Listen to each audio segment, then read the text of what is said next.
All right, so I'm back today with Ethan Buchman. We are continuing our series of Cosmos history. I think today might be the most interesting one for people because we're going to talk about the Cosmos Hub history and exactly how that played out, and also what is the role of Informal in the Cosmos Hub right now, and maybe what we see for the future.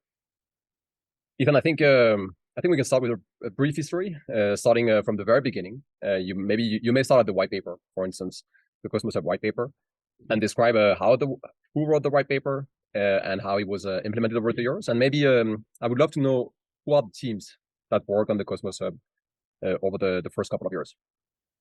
Yeah, sure. So, Jay and I wrote the white paper. We published it in the summer of 2016. And that paper proposed a new model for blockchains, a new approach to building blockchains where there would be many blockchains out there. And we wanted to build a technology stack that would support the existence of many blockchains. And we sort of had that with Tendermint and the application blockchain interface that Tendermint exposed for building different kinds of applications. We didn't have the Cosmos SDK at the time, or we didn't really have necessarily the idea of it and what it would become. We had the notion of, we'll build some kind of framework or something simple for building, cryptocurrency applications. But the idea in the white paper was that, okay, there would be these many blockchains, but we're going to build one blockchain in particular using this technology, and we'll call that chain the Cosmos Hub. And the idea is that because it will be the first to launch in this network of blockchains, it can function as a little bit of as a hub in this emerging network, connecting other chains together and providing routes between them and so on. And it was never exactly clear how the network was going to evolve and emerge. And the whole point of Cosmos was that the topology of the network is emergent. It wasn't forced or decided ahead of time. It's not like anyone said, this is how the network has to be structured. It was always like going to be a bottom up kind of thing. That's part of the philosophy of Cosmos that makes Cosmos so unique. And so the Cosmos Hub was going to be just one among many possible future blockchains or even possible future hubs. There could be many hubs. There didn't just have to be one. But the Cosmos Hub was initially supposed to be really a showcase of this new approach to building blockchains, and the connectivity would sort of start to come down the road. So that was the initial kind of idea. Well, and specifically, like the name Cosmos Hub, how was that chosen? It's a name that is now somewhat controversial. Some people are not super happy about it. Why was that chosen? And did you anticipate that over the time that might become something people would complain about? Yeah, well, we tried to hedge those complaints by being very clear in the paper that there could be many hubs. But we were going to call this one the Cosmos Hub, not to okay, it might have some privileged status just in terms of its name, but it wouldn't have any kind of inherent privilege in the network that would be baked in any kind of way in the form of like an economic rent or something like that, like many other in the way many other systems are designed. But the point was that it would be the first. It would be sort of the main one that the core development team was working on, and with the goal of being a sort of stable, minimal, long-term oriented hub within this network of potentially many zones and many hubs, right? And so the hub and spoke model is sort of a common theme in networks, and you have many so-called small world networks, like you think about airlines and airports, right, where you have like major hubs, right, that many different things connect to, and that provide the sort of small world experience of being able to get from any point to any point through some minimal number of hops. And so the idea was that the Cosmos Hub would support that kind of network formation as tens or hundreds or thousands of blockchains started to come online. And we're still in the early days. There's only like 50 chains, 50 blockchains in the Cosmos.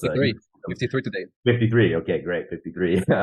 So that's everyone thinks that. I mean, that is a large amount in the scheme of things, but that's nothing compared to what's potentially coming over the next decade or so. If all this works out, it could be hundreds or thousands or millions or billions of of chains or rollups or whatever in this ecosystem. And so the role of hubs is going to be a lot more pronounced in a world of thousands of chains than it is in a world of tens of chains. And so right now there's a lot of other chains are coming out and trying to compete to be sort of a main hub and to argue, we're the actual hub because we offer this or we have the most connections or whatever, and that's fine. I mean, the Cosmos white paper encouraged that, right, that it would be a sort of competitive marketplace of blockchains, and that the Cosmos Hub would have no built-in privilege or benefit over anyone else other than what it was able to provide and compete with in the market. And we'll talk about what it's been able to do and maybe why it sort of has been perceived to have fallen a bit behind. But I guess we'll get into that. Okay, so Ethan, we went over this in the last video. Maybe it's good to give a brief summary of who are the developers that actually worked on the Cosmos Hub after the white paper was published. That was 2016. Who are the people working on it? Is there? I'm guessing there's AIB in that. Is there anyone else? Yeah, so we're building most of the team at All in Bits, but especially starting in 2018, once the testnet program started up, we got a lot more sort of contributors from the ecosystem, the new up and coming proof of stake validators that were contributing and participating in the testnets, and those testnets were a quite decentralized operation, involving many other folks running nodes and contributing back, and so things really ramped up in 2018 and culminated in in an unprecedented decentralized launch in 2019 with, I think, 67 validators or something, putting the hub into production for the first time. Is there any special validator that you want to shout out that were especially helpful in the building of the Cosmos Hub? Yeah. Let's see. I don't want to leave anyone out, but there was guys like Chainflow was there pretty early on. The Figment team was involved early on. You had the folks from Chorus One, folks from Dokia. You had all a bunch of them, but I'm afraid I've left out some really obvious folks that I should have named. So I'm Thibaut, you put me on the spot here. We'll shout them out in the show notes once we have this back. Yeah. Cool. So maybe can you describe the launch, the 2019? We kind of touched on this in the previous video. I encourage, by the way, everyone to go check out the video about Informal and the video of the ICF that we did previously. But yeah, 2019, the Cosmos Hub launch, how was that? How did you experience that event? Yeah, that was a pretty amazing event. So, the way the decentralized launch was put together was there was a process. There's basically a genesis ceremony where all the anyone who had some minimum of atoms from the what first happened was the ICF made a recommendation as to the initial atom distribution as per the terms of the fundraiser that was conducted in 2017. And so anyone who was included in that initial distribution was able to basically nominate themselves to be a validator using some of the atoms that would be part of that distribution. And there was a genesis ceremony whereby they could create what was called a genesis transaction and submit and share those genesis transactions. And once a sufficient number of genesis transactions were shared by validators, then the final genesis file could be computed from the recommendation the ICF made plus those genesis transactions. You could get your final genesis file, and once that all came together, then a time and date was announced, and validators start their engine, so to speak, and the thing came online. It was all live streamed. I think there was a hiccup at one of the blocks, like block 18 or something. Everyone was dressed up. Jack Zamplin was on the live stream, sort of like narrating what was happening. And at one point, block production stopped for like a minute, and you just like see the color drain out of his face, and he kind of freaks out. But then it comes back really quickly, and everyone was like, yeah. So that was something. My dad was there with me we were at the office in Toronto, and I think my dad showed up on the live stream for a bit, which was kind of fun. So yeah, it was a big. It was a big moment. I think real milestone in the history of blockchain launches, just for the level of decentralization and community participation that was involved. Neither the Interchain Foundation nor All in Bits actually ran a node or participated directly in the launch. So it was all the sort of decentralized community that came together that adopted the Genesis file and started the network up. And so I think a lot of other projects have kind of learned from that and taken inspiration from that. So we're proud of what we were able to achieve there. And so we're in 2019. In 2021, I think Informal Systems start working on intention security. Can you describe what happened within this period of time? Yeah, sure. So one thing that's kind of important to understand is that there was never, leading up to the Cosmos Hub launch, there wasn't a real separation between development on the Cosmos Hub and development on the rest of the stack, right? Because all the development that was ongoing on Tendermint and Cosmos SDK, the main sort of milestone that everyone was working towards was the launch of the Cosmos Hub. And so the actual software for the Cosmos Hub, we were calling the binary Gaia. That was what we called it during the test nets, and it kind of just stuck, how names stick. And so the Gaia binary was actually part of the Cosmos SDK repository, right? And so it was sort of a collective team working on the SDK and working on Gaia. And so even when the Cosmos Hub launched in March 2019, the software was still part of the Cosmos SDK repo, and it was only later in that summer, I believe, that the team started working towards separating Gaia out of the Cosmos SDK into its own repository. But even then, all of the modules that Gaia was using were all in the SDK, right? I mean, Gaia was really the chain that kind of took all the SDK modules and sort of ran them together in production as sort of an example or a showcase of this new model of building blockchains. But there wasn't really like a dedicated, focused team just working on the Cosmos Hub. The teams were more focused on the Cosmos SDK and on Tendermint and building out these platforms that anyone could use to build a blockchain with. And Gaia was one example of a blockchain that the community came together to launch using using all the software that was being built. And so Gaia didn't really have a team in that respect. And I think we kind of mentioned in a past video, 2019, especially the second half, was a bit of a challenging year at All in Bits, maybe a bit of a lost year as far as development is concerned. And in early 2020, a big chunk of the engineering team, most of the engineering team at All in Bits ended up leaving, and we set up a new company was set up to kind of employ them, but not everyone. And so others kind of spun out, and so very quickly development in Cosmos became extremely decentralized and fractured. And through all of that, there wasn't really a Cosmos Hub team that was focused on the Cosmos Hub. There were teams focused on the SDK and on Tendermint and IBC and so on. A big part of the focus in 2020 was on what we were calling Stargate, which would be a major upgrade to the Cosmos Hub, really to the entire Cosmos stack.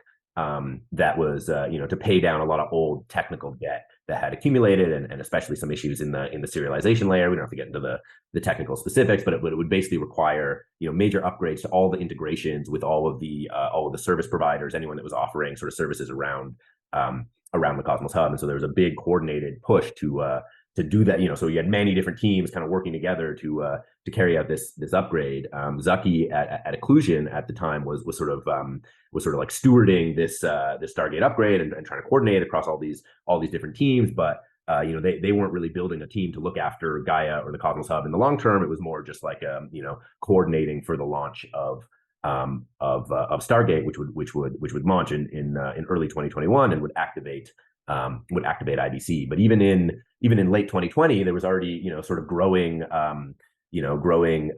awareness that something was kind of missing about like the roadmap of the Cosmos Hub, and it wasn't really articulated at the time. But the actual problem was that there wasn't really a focused Cosmos Hub team. Everything was just so fractured, and so you had so many different voices talking about it. And so this this idea of what was called Atom 2021 kind of came together, and it posited that there's three things the hub needs, and it's one is a DEX, and one is a bridge to Ethereum, and one is a liquid staking module, and these are the things the hub's going to need to bring together in 2021. And so there were various efforts to work on those different things, and some of them did actually materialize in 2021, but not in a particularly well coordinated way. And we can get into some of that, but there was a DEX and it launched on the hub, but it wasn't very well adopted, and there was a bridge to Ethereum, but it didn't end up launching on the hub, and it was a little bit of a fiasco. And there was some work on liquid staking, but it hasn't launched. And so things again, just my take is that a lot of it was just due to the lack of there being an actual focused, dedicated team for the Cosmos Hub. There are lots of different people who cared and who were working on different things, but it wasn't really well coordinated, and so there wasn't really much meaningful progress on Cosmos Hub development during that period. I'm actually curious about that Atom 2021 plan, because recently we had this proposal about CosmWasm rejected, installing CosmWasm on the hub that was rejected for hub minimalism. And I'm curious why the plan of building a DEX into the hub and building a bridge into the hub was people thought it was a good idea at the time. Yeah. I mean, it made sense that if the hub was gonna be a hub, it would have to offer certain core services. And even in the white paper, there was a proposition that there should be a DEX, and I don't think the white paper is very clear on whether it should be its own chain or whether it should be a chain secured by the hub or whether it should be on the hub directly, and sort of the same goes for bridge to Ethereum and bridges to other things. So there's a lot of possible kind of use cases articulated in the white paper, but it's sort of left open to the community to kind of decide. And so at the time, as this new blockchain movement, interoperable sovereign blockchains are kind of coming online, there was a push to feel like, the Cosmos Hub should offer some core services like an exchange, like a bridge to Ethereum or to other areas. And there are reasons some of those things make sense. I mean, if the Cosmos Hub is going to offer any token to flow through it, and you need to pay fees, and you need to be able to maybe quickly move between between different tokens. It kind of makes sense for there to be some form of exchange kind of native to the hub to allow that kind of easy movement. Maybe it won't be the most liquid exchange, maybe you won't get the best prices, but you kind of think about it like the FX at an airport, right? You go to the airport, they've got convenient little stall where you can go trade your euros for dollars or whatever. You're not going to get the best prices, you're not going to get the best liquidity, but it's convenient, right? And so at least at some level there was some idea that okay, the hub could have a DEX to sort of facilitate that kind of convenience. And as far as the bridge, being a place of sort of highest proof of stake security in the wider ecosystem, it made sense that that's a place that should secure a bridge to something like Ethereum or to other networks. And for various reasons, those things didn't work out, largely probably due to the lack of organizational coherence. And yeah. Can you briefly mention what happened to these things? I think the Gravity DEX became Crescent now. And the Gravity Bridge became Gravity Bridge. Yeah, so the Gravity DEX. So we had the B Harvest team. They're one of the validator teams. Actually, I think they were probably involved in the testnets pretty early on. They've been contributing to the hub for a long time, and to different parts of the stack. So yeah, they were really motivated to build this DEX and had these pretty innovative ideas for how to design the DEX. And there was a lot of support for them doing that. I think actually they ended up getting acquired by All in Bits in 2021. I don't exactly know what exactly how all that went down, but anyway, they were working on this DEX for the hub. It was going to be called the Gravity. This Gravity term emerged at some point, I think in 2020, or so it was going to be called the Gravity DEX, and there was going to be the Gravity Bridge, and so their DEX actually launched on the hub, but I think it launched in the summer of 2021, shortly after Osmosis launched, and Osmosis Osmosis execution and just was a lot cleaner, and they got a lot more adoption a lot more quickly. They had the liquidity incentives, which was more difficult to do on the hub. Because there wasn't a token associated with the Gravity DEX or anything like that, and so and it was also, I think it was tied in with some front end product AIB was building, Emeris or something like this, that maybe didn't quite go as planned. So there are a number of issues that the Gravity DEX ran into. It managed to get a bit of liquidity, and but I don't think it got the kind of adoption that anyone was really hoping for, and for a variety of reasons. And then ultimately that team decided they wanted to launch as an independent blockchain at some point, and so that became Crescent, and so development moved onto the Crescent chain, and that's where it stands. What about Gravity? Yeah, the bridge is another story. The bridge was complicated. So there's been a long history of trying to build a Ethereum bridge. The Interchain Foundation was funding development of an Ethereum bridge for some time, and some new kind of organization formed in 2020 called Peggy JB that Zaki was kind of coordinating, and the ICF had been funding Althea to build this Gravity Bridge. That's another, they're another project doing pretty cool meshnet stuff, and they were kind of moving to Cosmos, but they needed a bridge to Ethereum, and so the ICF had a contract with them to develop this bridge. And then this Peggy JB thing formed and sort of kind of took over the development and go to market strategy for the bridge and stuff. I think this was in summer or fall 2020 or something like that. And then I don't know exactly what happened, but by the summer of 2021, there were a number of forks of the Gravity Bridge, and so there were a few different versions of it, and one was from Althea, and I think one was from what would become Somalia, and there were others out there, and so there was just some organizational confusion around around the development, around the forks, and ultimately it was decided that ultimately the Gravity Bridge team decided, they didn't want to ship this thing to the hub, and they wanted to just launch as their own chain, and so just a bit of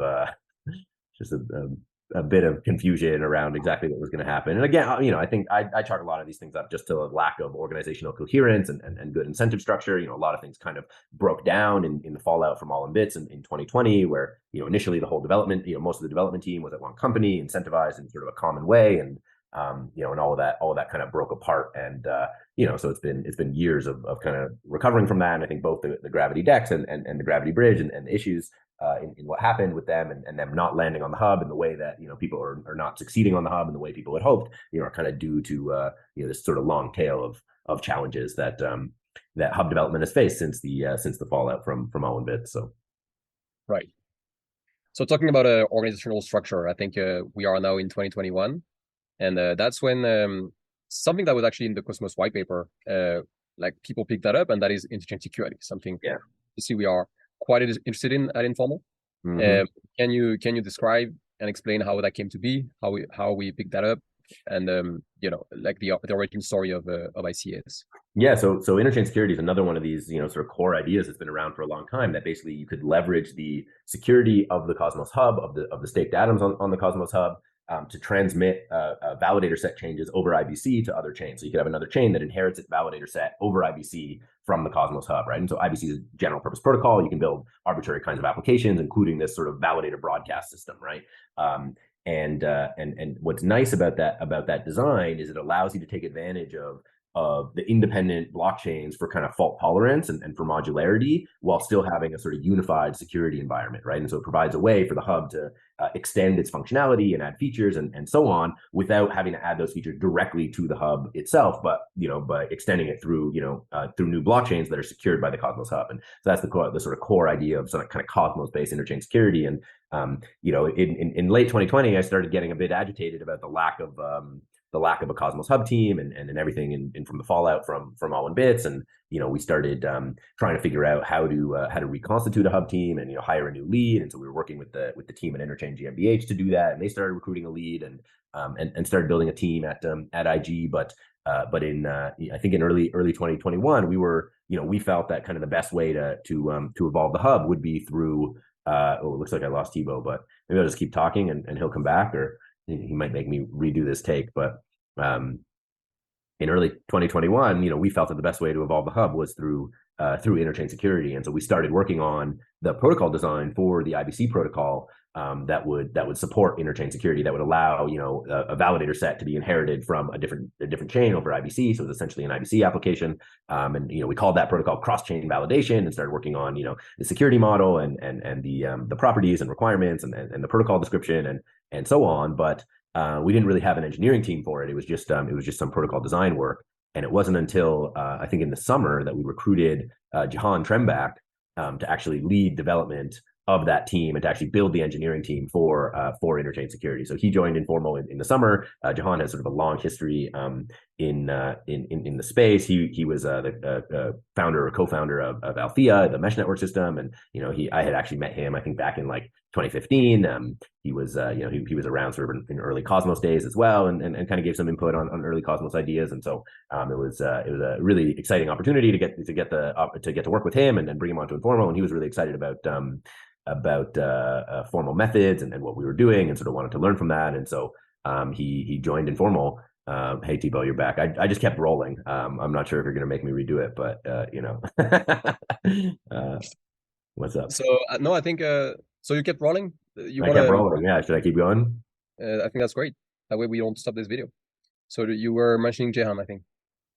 Yeah. So Jahan joined. He was excited about the formal methods work we were doing and wanting to learn from that and have that sort of applied to a real sort of product engineering effort around Interchain security. And so he started building up a team at Informal to work on Interchain security starting in late 2021. And so really until that point, Informal had not really been directly kind of working on the Cosmos Hub. It was we were doing protocol design around IBC, and we were contributing kind of all over the stack, and we didn't really have a team kind of dedicated and focused on a sort of Cosmos Hub specific project in that way, until we brought on Jahan and started building a team around him. And at the same time, we started trying to restructure things a little bit at the ICF and IG. The lead that IG had brought on to build a Cosmos Hub team in early 2021, he left after 6 months, and so he had built a small team, but he decided to pursue another opportunity, and so they were kind of left without that team lead, and other leadership at IG was leaving, so there's sort of a lot of turnover happening there, unfortunately. And so we came in and we decided to change things up a bit, and Billy Rennenkamp, who had been sort of running the grants program until that time at the ICF, we talked about him transitioning out of the grants program onto leading the Cosmos Hub team at IG. And so he took over leading in late 2021, leading the Cosmos Hub team at IG and continuing to build the team there and working with the new team Jahan was building on Interchain security. And so that was kind of the configuration going into 2022 with Billy's team at IG working on the sort of integration and maintenance and the upgrades, and just having some people that really focused on the Cosmos Hub as a blockchain in itself, and then having Jahan's team at Informal starting to build interchain security, which would be kind of the new kind of flagship feature for the Cosmos Hub, allowing it to expand so that others could build blockchains that would start to bring value to the Cosmos Hub as a service provider. Yeah, so at that point in 2021, we have IG working on maintaining the Gaia software. The team is starting with Jehan at Informal to work on interchain security. Inclusion is working on the liquid staking module. Can you talk a little bit about how these teams coordinate and maybe who else is contributing at the time? Yeah, I mean it's a pretty loose kind of coordination, but you do have other teams involved as well. I mean, you've got the regen team working on the SDK and particular features and modules that are sort of destined for the hub or are being designed to facilitate certain use cases on the hub. And you've got validators out there who are contributing here and there to different pieces of the code. And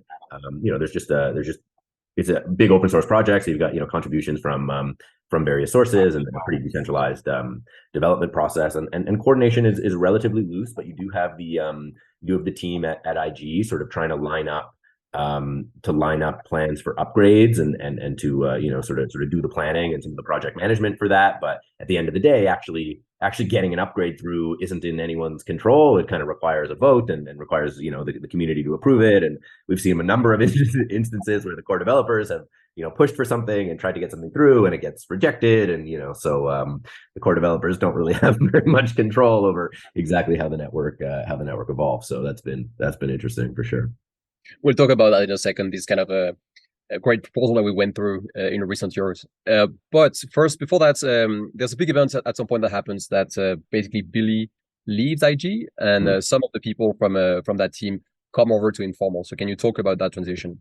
Yeah. So there are some challenges at IG over the year, and as I sort of mentioned, there had been some significant turnover in the leadership and just sort of other internal kind of structural challenges. And ultimately, it was decided that that certain of the teams would the sort of stewardship for certain of the products would move over to Informal. That for specifically for Tendermint and the Cosmos Hub. Informal had very strong engineering and protocol teams for both of those projects, and they had been working with the IG team very closely, who was previously sort of stewarding them. But based on some of these issues, it was sort of it was ultimately decided by a number of different folks that the stewardship of these two products should move over to Informal, and employees from IG could move over to Informal as well to sort of simplify things, because having it split between different organizations just made just added coordination overhead, and so we were trying to simplify everything. And so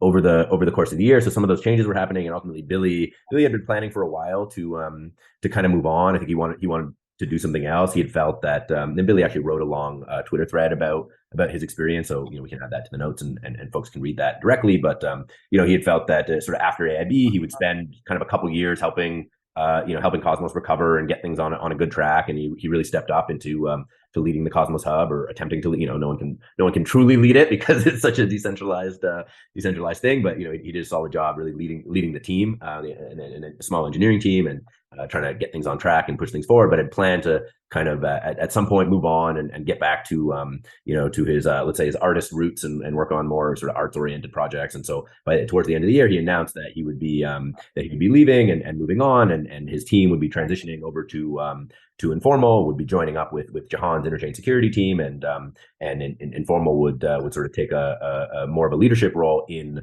maturing the sort of core engineering infrastructure around the Cosmos Hub and trying to sort of shepherd things forward.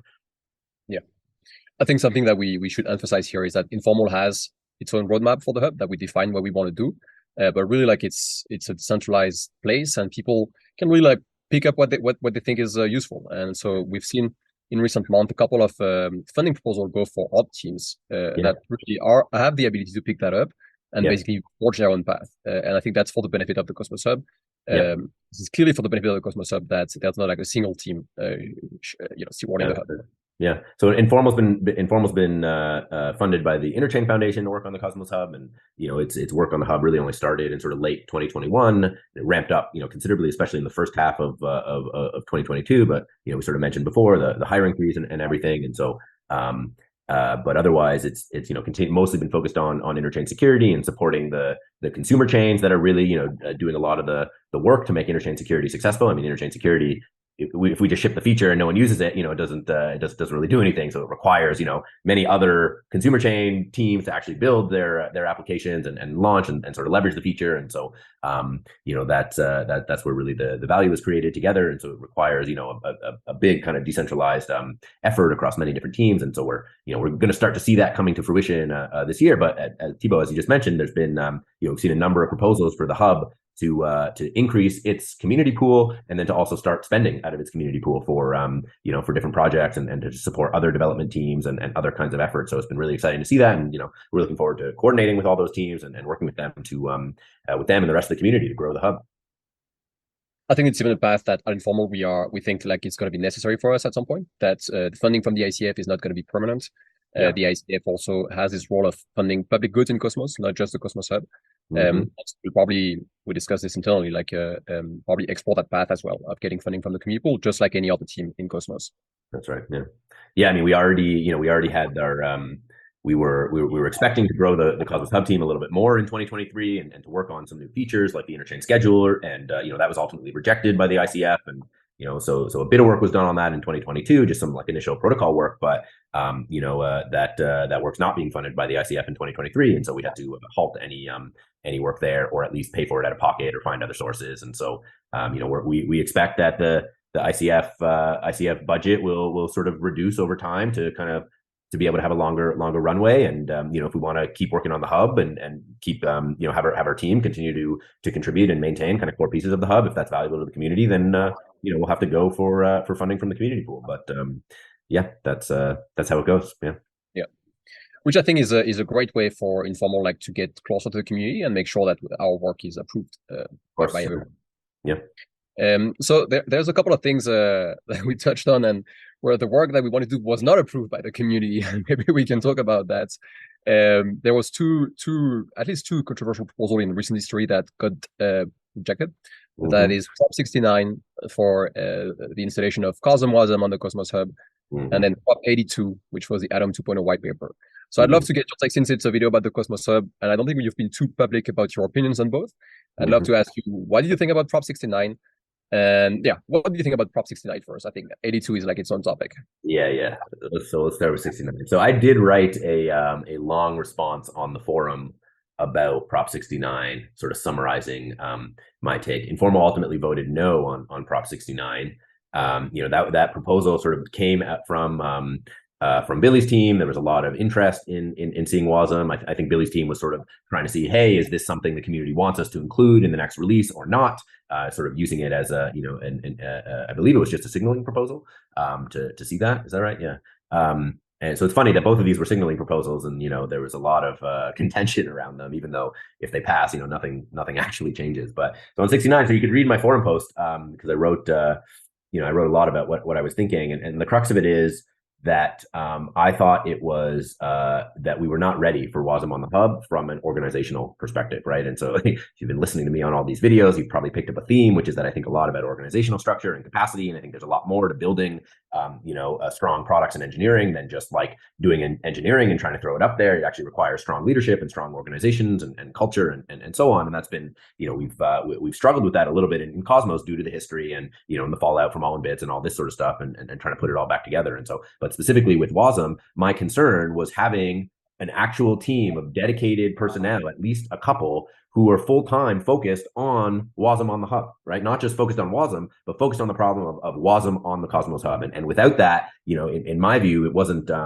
really safe to just ship that code up there, because who's responsible for it, who's going to maintain it if something goes wrong, who's going to help pick up the pieces and so on. And there were others who I heard from some Terra developers at the time who were like, oh, you're absolutely correct. Like if you don't have people who are dedicated to not just WASM but WASM on your particular blockchain, it's going to be a problem. We've heard other folks kind of say similar things, and so I think that was ultimately the right call. I sort of said in there, what I would expect if we're going to have WASM on the hub.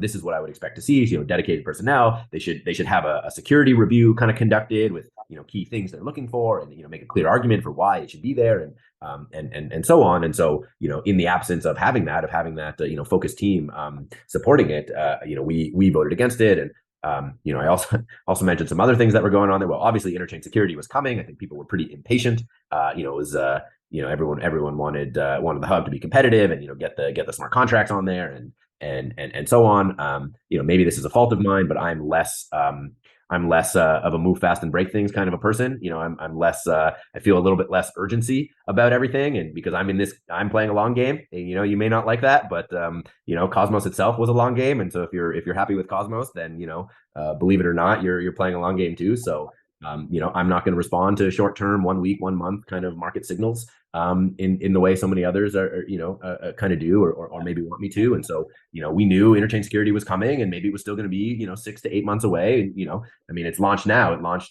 this month or so, right? And so it's out there now. Now we can use it, and of course now we can have WASM on a consumer chain, which is going to be coming with Neutron, the first consumer chain to launch. So at the time, I was basically saying, while I could see myself supporting WASM on the hub, if we had a focused team for it and so on, the preference would be for it to be done, properly through a consumer chain, and so on, which doesn't rule out having WASM on the hub completely, but just sort of lays out the preferences. Of course, at the time, Jay was doing his whole, airdrop to people that vote no with veto for the no tokens, whatever they're called, and so that probably influenced the vote somewhat. And so I commented on that, but that was my view on Prop 69. Yeah. So is it fair to say, I'm putting you a little bit on the spot here, but is it fair to say that now that there's a dedicated team, and if there, I guess it all boils down to whether there's a use case for WASM on the hub. At least that's my take on that. But is it fair to say that you would be open to vote yes on a new proposal for that? Yeah, if there was a dedicated team for it, then yeah, I could see myself supporting it, a permission version with a team that actually did the work to have a security review done and highlight the risks and kind of if I felt there was a strong team looking at it. And that's not to say there isn't a strong team on WASM itself, but on specifically WASM focused on the hub, right? That was my concern. And so maybe Confio just got some funding from the hub, so maybe that could be them and so on. But with the Neutron launch around the corner, we should probably see what that's going to look like. But even with Neutron, I can imagine that there might still be a use case for some form of WASM directly on the hub, for certain aspects. But what I don't want to see the hub become is just like a sort of DeFi playground directly on the hub where people are doing all kinds of nonsensical financial things. That's not really my cup of tea. If you want to do that, do it on another chain kind of thing. If you want that. So you mean hub, that's fine, but what? No anchor on the hub? No, I don't think we should do Anchor on the. I mean, first of all, there isn't an entity that could subsidize Anchor on the hub, so there's that. We're too decentralized to even pull that off. I mean, we could hardly incentivize a DEX on the hub, let alone a freaking 20% unsustainable yield. So yeah. So anyway, I mean, I do think there could definitely be use cases for WASM. People talk about supporting for light clients and other kinds of IBC protocols, and so I could definitely see that coming. And maybe that's something that'll happen this year if there's some focus. But those would have to be permissioned contracts. They'd have to be well gated. I'd want to see a really rigorous process for determining what contracts get uploaded and when and how.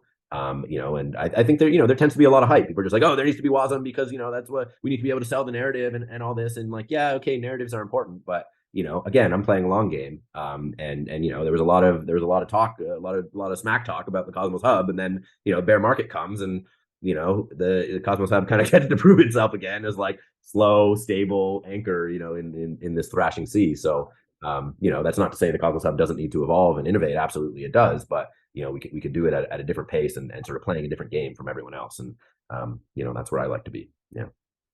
Okay, so let's open up another kind of worms for the Cosmos Hub, and that is probability 2.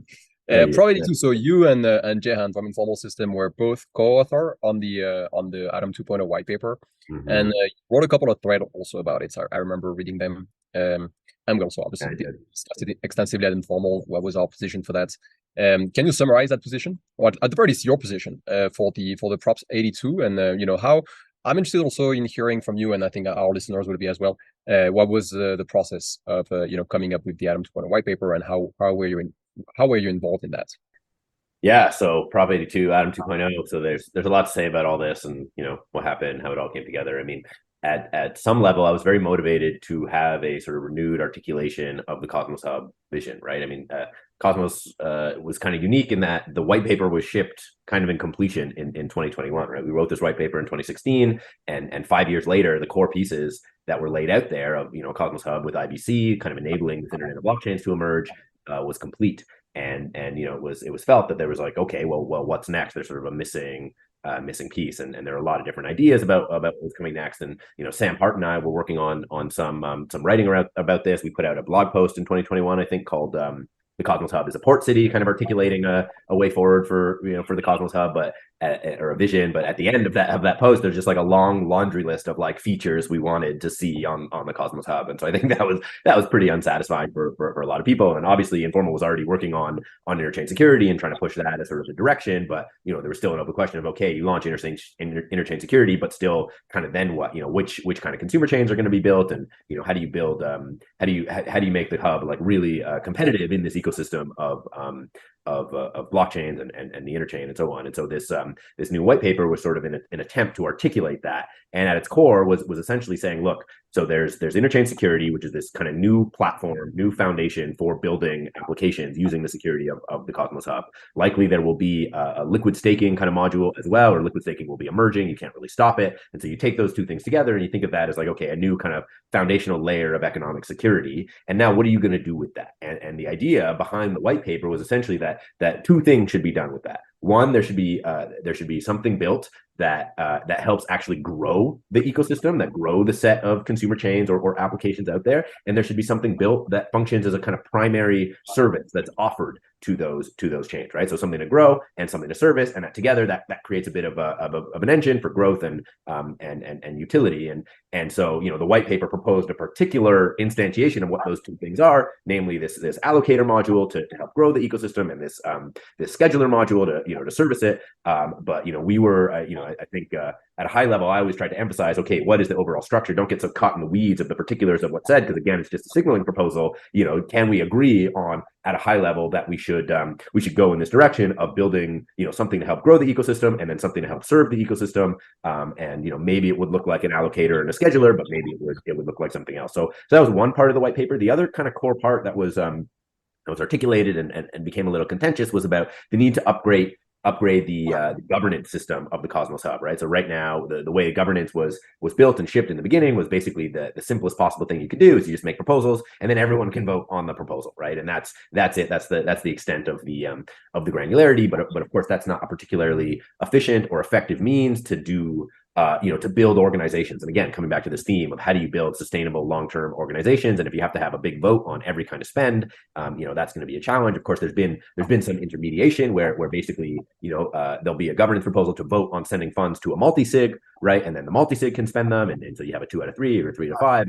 And that's a step in the right direction. But what we wanted to propose was a more sophisticated form of that, essentially, and get into a more regular process between the community and the development teams and others who have a stake in this, of really budgeting for development of the Cosmos Hub and expansion of the ecosystem, and having those budgets be more accountable to the atom holders. And so there was a proposal around this whole treasury system and this council system and governance and so on. And there was this idea that to seed all of that, there should be some expansion in the atom supply so that new atoms could be used to kind of kick off this funding. And of course, there was a lot of controversy over the particular amounts of atoms. The amounts that were ultimately proposed in the white paper were probably way too high. I think there were numerous cases where numerous points where I or other folks from Informal tried to tone things down in the white paper, or have the amounts reduced, or or removed, or whatever. But the white paper had like 12 authors or something ridiculous, so it's very difficult to agree on a lot of things. And so at the end of the day, we didn't really have quite control on everything that was said. And what came out of the white paper was really some kind of a compromise between the different authors. And so I don't think it was necessarily anyone's ultimately preferred particular thing, but it did achieve the core kind of laying out the vision of the this new foundation of interchain security and what can now be built on top, and the need for governance and so on. But I think people got really lost in kind of the details of the issuance, and fair enough, the issuance probably shouldn't have been in there, or at least if it was, it should have been much smaller or something like that. And there were some changes, but maybe not enough. And also ultimately there was a big no with veto contingent that came out and shut the thing down. So this was pretty amazing indication of seeing the entire, many of the core developers and people who have contributed to the hub over years coming together and proposing something and saying like, hey, here's a direction we want to go. We want to start building this, and it just being smacked down. So that was frustrating, but I think we all learned think we all learned a lot from that, and hopefully moving forward, things are done and I think we probably would have preferred that things were done in smaller chunks and more sort of continuously in the open and stuff like that. And so moving forward, I'm sure we'll see governance proceed in that way. But of course, immediately after the Prop 82 vote, we've seen a bunch of spends. We saw the community pool increased, so the community is still eager to move things forward, and so it's been good to see that. So yeah. Yeah, I think I voted yes also on the Cosmos 2.0 white paper. I was slightly relieved that it didn't go through. There was a couple of things I was quite uncomfortable with. And I'm super happy right now that basically every feature that was mentioned in the white paper is being put forth as separate All being worked on anyway. Yeah. Right. So it's not, I mean, people can say, well, that's just a different way to force the community into these things. But I think the community has a chance to vote separately on each item. So if the community were really against one of these things, they could easily vote it down. And I think like the vision that was set by the item 2.0 white paper, the vision that you and Sam wrote in this article, I will definitely put in the show notes. The Cosmos Hub is a port city. That was a great article. We're going to write something on Informal, or at least I'm going to do one. I would be happy to have you contribute feedback to that about a vision that is very similar, that also doesn't set any strict, more like a signal proposal that will not be a proposal, that would just be an article that stands alone and people can read. So it inspires like a bunch of people. I'm sure other people got inspired by the Cosmos Hub 2.0 white paper. Yeah. Yeah, Ethan, anything else you want to add about the Cosmos Hub in general? Anything we didn't touch on today that is on your mind?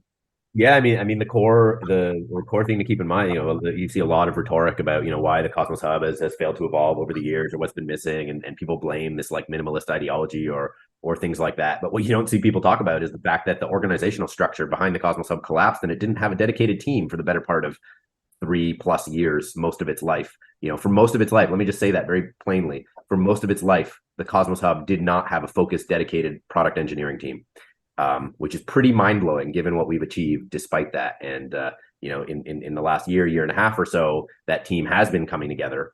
And now there is something like a focused, dedicated product engineering team. And of course, it doesn't control the hub. And no particular team ever could control the hub. And we've seen that time and time again, that this is very much a decentralized project. But having strong, well-run organizations that can building strong product engineering teams that can really focus on moving things forward is essential. And that's going to unlock, I think, tremendous velocity. And of course, it'll have to be done, in very close collaboration with the rest of the community to make sure things move smoothly and could go forward. But we're really excited about turning over that new leaf for the Cosmos Hub. I mean, Interchain security just launched, and that's going to unlock a whole new era of potential innovation for the Cosmos Hub. And maybe now the Cosmos Hub can go out and start acquiring all these other app chains who had until now had to go, Gravity Bridge had to go do its own thing. Let's bring it back into the fold. And we're on that. We're working on that. We're working on that. Yeah, so we'll see. So there's an invitation. So, but again, the Atom Holder community and the Cosmos Hub community is really going to have to step up to engaging in that and to addressing some of the incentive challenges that have existed. So many of the atoms that were supposed to be part of the incentive package for core engineers on the project are still locked up in all in bits and are being used for Lord knows what. And so the ICF has been funding a huge amount of development, and the community pool has been trying to fund development. But there's compared to many other blockchains and projects, the incentive structure is let's say a little bit underwhelming. So there's a lot that needs to be addressed in all that, but we're excited to finally have a focused team with very strong leadership under Jahan and Marius, and we've got a strong team here and working with others who are getting funding to work on the Cosmos Hub. So it's a really 2023 is I think a game-changing year for the hub and maybe for the rest of the ecosystem. So we're looking forward to working with everyone on all that. It's going to be interesting to see now that there is this structure in place, what can happen. Yeah. Absolutely. Cool, Ethan. Thanks a lot for this fourth video in this series. I think we have a couple more. Since we focus on the hub today, maybe we want to focus on tournaments and IBC in subsequent videos. And we do want to talk about ICF a little bit more, especially in the present state of the ICF, and get your take on that. So, great. I see you all soon. Sounds good. Thanks, Thibaut. Take care.